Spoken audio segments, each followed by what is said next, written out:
Hello friends, मैं हूं राहुल प्रधान। मैं आपका स्वागत करता हूं एक्जिम एक्सपर्ट्स के ये नए वीडियो में। आज हम बात करेंगे हाउ टू सेंड सैंपल्स कैसे भेजे जाए। हमें कई बार क्वेश्चन आता है कि सर, कई बार जब हम इंक्वायरी जनरेट करते हैं तो बायर हमसे सैंपल मंगवाता है, तो सैंपल हमको कैसे भेजने चाहिए। So here today I will list you certain points जो इंपॉर्टेंट चीज है, आपको ध्यान रखनी है सैंपल भेजने से पहले। सबसे इंपॉर्टेंट बात, पहली बात कि जो आप सैंपल भेजे वो अच्छी से अच्छी क्वालिटी के भेजे, बेस्ट क्वालिटी के सैंपल भेजे जो आपके पास अवेलेबल है और जिसका प्रोडक्शन आप लार्ज स्केल में या तो कर सकते हैं या तो उस गुड्स को उस क्वालिटी का प्रोडक्शन करवा सकते हैं। बेस्ट क्वालिटी गुड्स के सैंपल आपको भेजने हैं, सबसे पहली बात। सेकेंडली, वो ही सैंपल भेजिए जिसकी बारे में ऑलरेडी आपकी बायर से डिस्कशन हो चुकी है, उसी क्वालिटी के सैंपल भेजिए। कई बार क्या होता है कि हमने डिस्कस किया था एक्स क्वालिटी का और हमने उसको एक्स वाई जेड तीनों टाइप का सैंपल उसको भेज दिया। अब वो बायर कंफ्यूज हो जाता है और जब वो बायर के मन में कंफ्यूजन आता है तो डेफिनेटली आपको ऑर्डर नहीं मिलेंगे। बेटर है आप जिस भी क्वालिटी के बारे में, जो भी स्पेसिफिकेशन के बारे में आप उनसे डिस्कस कर चुके हैं, वही स्पेसिफिकेशन या वही क्वालिटी के गुड्स एज अ सैंपल आप उन्हें भेजिए। एक चीज जो कई लोग गलती करते हैं वो है packing of samples.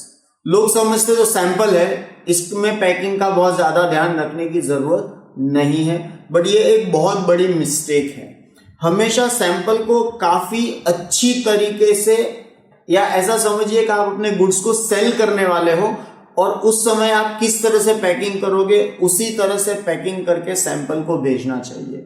Because good packing increases the value of your goods. अच्छा पैकिंग आपकी गुड्स की वैल्यू को इंप्रूव करता है। उसकी क्वालिटी में तो कोई फर्क नहीं पड़ता है, लेकिन अपने आप लोगों के दिमाग में ये बैठ जाता है कि पैकिंग अच्छा है मतलब गुड्स भी अच्छे होंगे।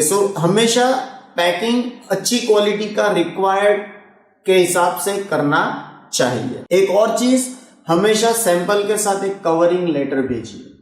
कवरिंग लेटर में ये मेंशन कीजिए कि आप ये सैंपल इसलिए भेज रहे हैं क्योंकि आपने हमसे मंगवाए थे और आप उनसे रिलेशंस आगे बढ़ाना चाहेंगे, उनसे बिजनेस डील्स करना चाहेंगे, एटसेट्रा एटसेट्रा। जो भी अच्छी बात है वो उसके अंदर लिखिए जिससे आपके रिलेशन और कॉर्डियल हो। इनफैक्ट कई बार ऐसा होता है कि हमको वो पर्टिकुलर ऑर्डर नहीं मिलता है, पर उसी बायर के थ्रू या उसी बायर के रेफरेंस से हमें कहीं और से भी अच्छे ऑर्डर मिलते हैं क्योंकि हमने उनसे डील अच्छी तरह से किया है। दूसरी चीज, और ये लास्ट पर बहुत इंपॉर्टेंट चीज है, कि जब भी हम पैकिंग करके उसको कुरियर के थ्रू या कैसे भी जब उसको सेंड करते हैं, उसके ऊपर हमें मेंशन करना है कि these goods are for sample और testing purpose, not for sale. Packing के ऊपर ये क्लियर कट हमें मेंशन करना है ताकि जब गुड्स किसी और कंट्री में जाते हैं, फॉरेन कंट्री में जाते हैं, तो कस्टम डिपार्टमेंट उसको क्लियर कर रहा है, उसको ये आइडिया आ जाता है कि सैंपलिंग के गुड्स है तो उसके ऊपर इंपोर्ट ड्यूटी का जो भी उनके वहां रूल्स एंड रेगुलेशंस है वो उसके हिसाब से काम होगा। नहीं तो अगर उनको ऐसा लगता है कि सेल हो रहा है तो काफी मात्रा में इंपोर्ट ड्यूटी उसके ऊपर लग सकती है और आपको भी कई डॉक्यूमेंटेशन में फंसना पड़ सकता है। और एक इंपॉर्टेंट बात जो क्लैरिफाई आपको आपके बायर से करनी है कि इस गुड्स का कॉस्ट कौन पे करेगा, ये सैंपल का कॉस्ट कौन पे करेगा। यूजुअली कई लोग इस तरह से डील करते हैं कि they send samples for free. Samples हमारी तरफ से आपको फ्री है, बट जो कुरियर चार्ज है वो आपको पे करना पड़ेगा, यानी कि बायर को कुरियर चार्जेस पे करने पड़ेंगे। क्योंकि कई बार क्या होता है कि सैंपल्स बहुत महंगे नहीं होते, लेकिन उसको बायर तक पहुंचाने का खर्चा काफी महंगा पड़ता है, काफी एक्सपेंसिव होता है। सो उस केस में आप अपने बायर से इस तरह से भी डील कर सकते हैं कि भाई we will send samples for free, but आपको उसका जो कुरियर चार्जेस है, जो उसका फ्रेट चार्जेस है, वो आपको पे करना पड़ेगा। You can decide that. Usually लोग इस तरह से डील करते हैं। इनफैक्ट कई लोग एक और स्टेप आगे बढ़ते हैं और वो अपने बायर से ये कम्युनिकेट करते हैं कि अगर आप हमारे सैंपल्स को देखने के बाद आप मिनिमम इतना ऑर्डर हमें देंगे तो आपका जो कुरियर चार्जेस आपने पे किया है वो हम आपको रीइंबर्स कर देंगे, अगर एक पर्टिकुलर क्वांटिटी में हमको ऑर्डर मिलता है तो। So that technique can also be use.